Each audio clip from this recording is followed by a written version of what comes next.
Praise the Lord. இயேசுவின் ரத்தம் ஜெயம். தினமும் இயேசு நிகழ்ச்சிக்கு உங்களை கர்த்தராகிய இயேசு கிறிஸ்துவின் நாமத்தில் வரவேற்கிறேன். செய்தியின் தலைப்பு, சந்தர்ப்பங்களை நழுவ விடக்கூடாது. ஆதார வசனம் மத்தேயு 26 வசனம். நீங்கள் சோதனைக்கு உட்படாதபடிக்கு விழித்திருந்து ஜெபம் பண்ணுங்கள்.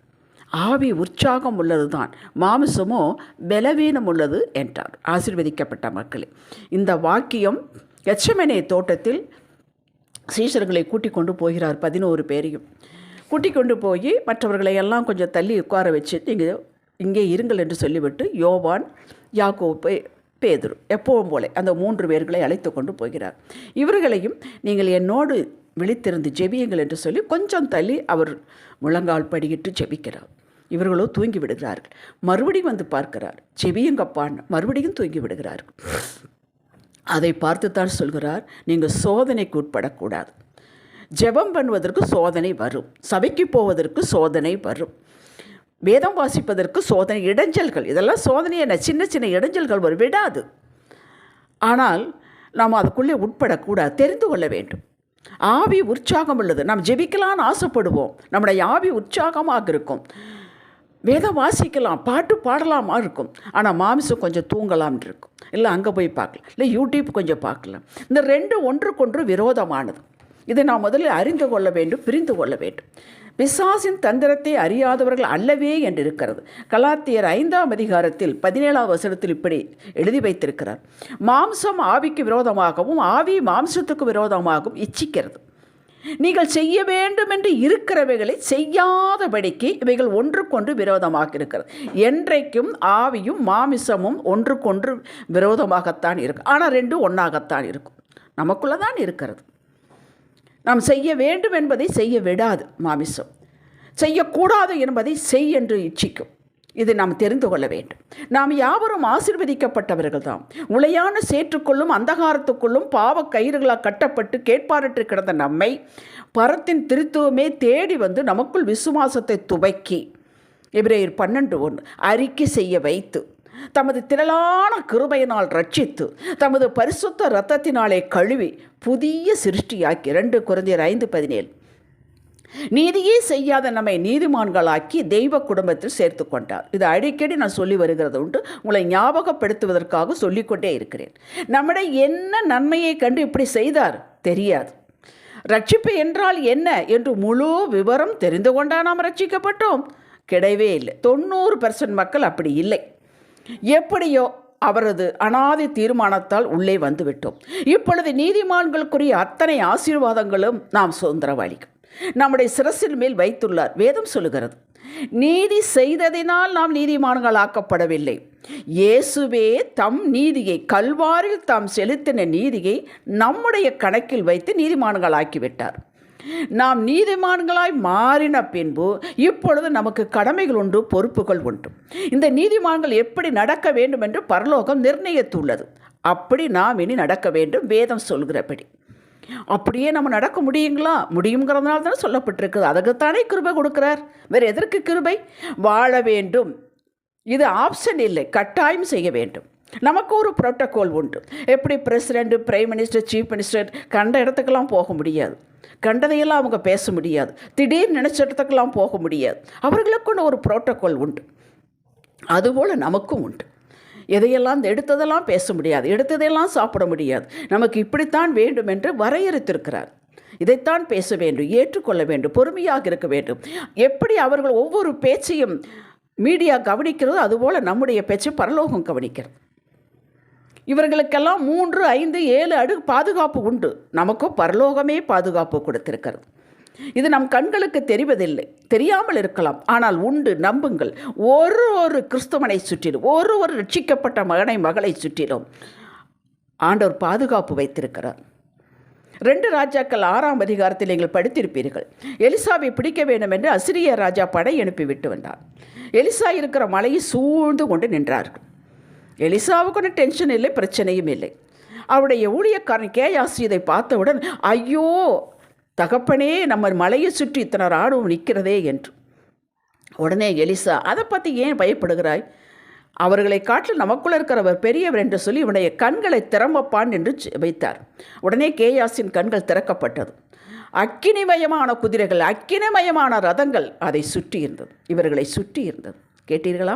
அப்படித்தான் உங்களை என்னை சுற்றி இருக்கிறது. நம்ப வேண்டிய கிறிஸ்தவ வாழ்க்கையே விசுவாசத்தில் தான் இருக்கிறது. ஹல்லேலூயா. நீதிமான்களுக்குரிய ஆசீர்வாதங்கள், பாதுகாப்பு, கனம் எல்லாம் நமக்கு உண்டு. நாம் நீதிமானாகி விட்டதனால் நீதிமான்களாகவே நாம் வாழ வேண்டும். ஆவிக்குரிய வாழ்வு, ஆண்டவரோடு இசைந்த உறவு, வாழ்வு, முதிர்ச்சி, அடுத்து உலக பிரகாரமான செழிப்பு, ஆரோக்கியம், சமாதானம், இந்த 2 வாழ்வு நமக்கு உண்டு. இந்த 2லும் உயர்வு பெற்று செழித்து சாட்சியாக வாழ்ந்து நம் மூலமாக இயேசுவை உலகத்திற்கு காட்டுவதே நம்மை பற்றிய தேவ சித்தம். இந்த 2 வாழ்வும் சீராக சீர்பொறிந்து ஒழுங்கும் கிரமமாக வளர வேண்டும். ஏதாயிலும் ஒன்று சிறப்பாக இருக்க வேண்டும் விரும்புகிறேன் என்பது கூடாத காரியம். சீரான வளர்ச்சி வேண்டும். நம்முடைய கை ஒன்று மட்டும் வளர்ந்து கொண்டே போகிறதா? யோசித்து பாருங்கள். ஒரு குழந்தை வளரும்போது எல்லாம் சீராகத்தான் வளர்கிறது. இவைகளை நாமவே வளர்த்து கொள்ளவோ பெற்றுக்கொள்ளவோ முடியாது. யோவான் 15:5 என்னால் என்று உங்களால் எதுவும் செய்ய இயலாது. இது நல்லா மனசில் தெளிவாக வச்சுக்கணும்.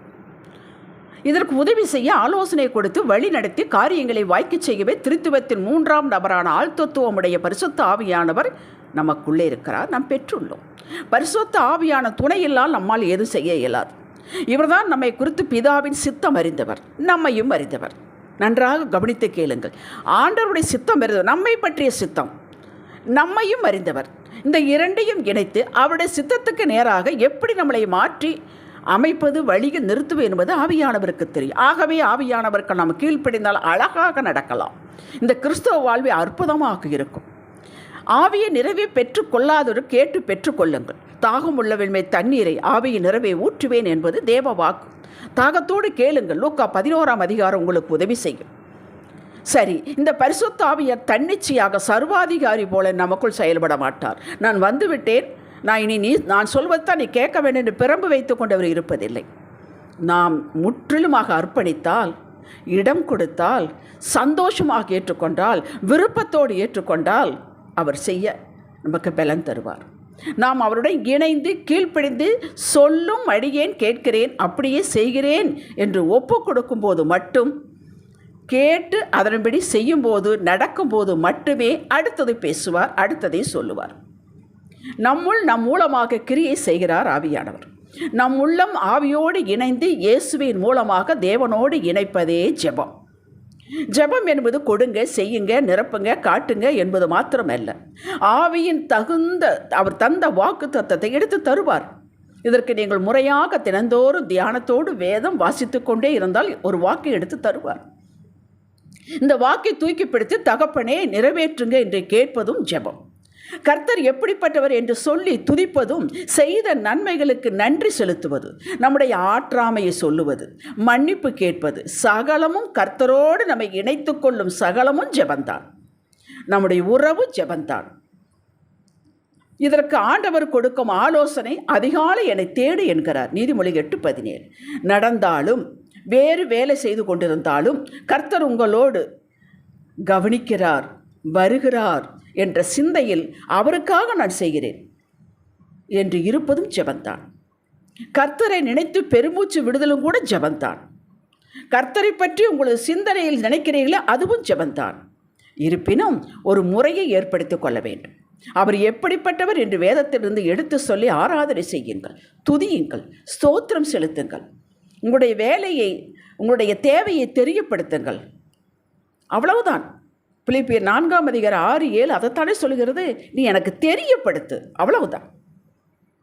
ஆனாலும் கிடைக்கும் வரை விடாது ஜெபிக்க வேண்டும். அவரது நேரத்திற்கு காத்திருக்க வேண்டும். எப்பொழுதும் அவருடைய உறவில் இணைப்பில் இருக்க வேண்டும். மத்தேயு 6:33 சொல்வது போல அவரை முதலில் தேட வேண்டும்.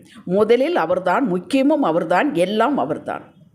அவரது கிருபை தயவு கேட்க வேண்டும். கேட்கும் போதே பெற்றுக்கொண்டு என் நிச்சயம் உங்களுக்கு வேண்டும். கிருபை கொடுத்து விடுவார்.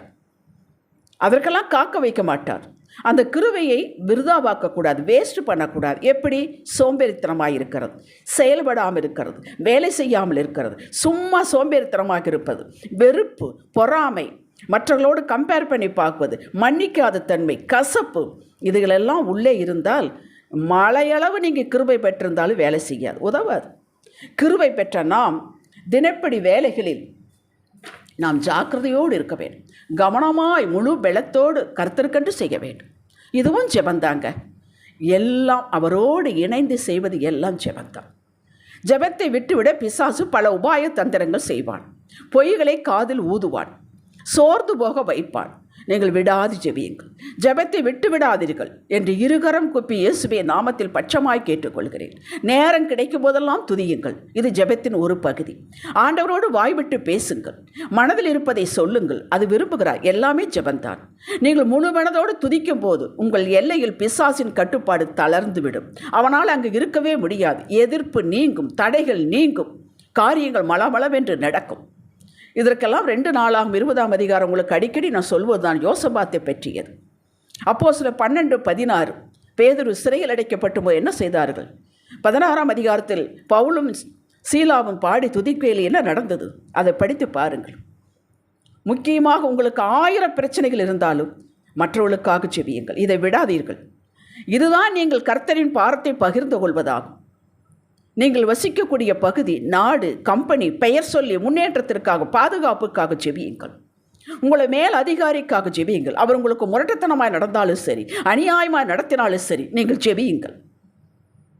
நீங்கள் இரட்டத்தனையாக ஆசீர்வதிக்கப்படுவீர்கள். அப்படித்தான் நமக்கு வேதம் கற்றுக் கொடுக்கிறது.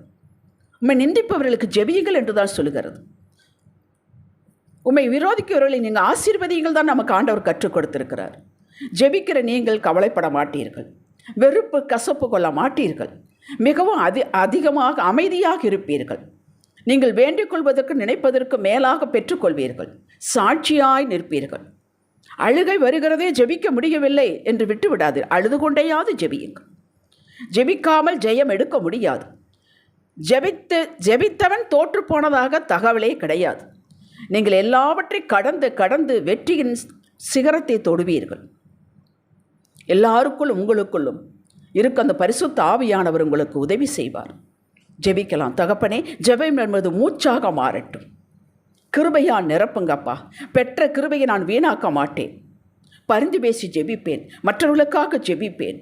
இயேசுவே நாமத்தில் பிதாவே அறிக்கை செய்கிறேன். இன்றைய சிந்தனைக்கு என் மூச்சு, பேச்சு, செயல் எல்லாம் ஜெப சிந்தனை தான். ஆமேன். ஹல்லேலூயா.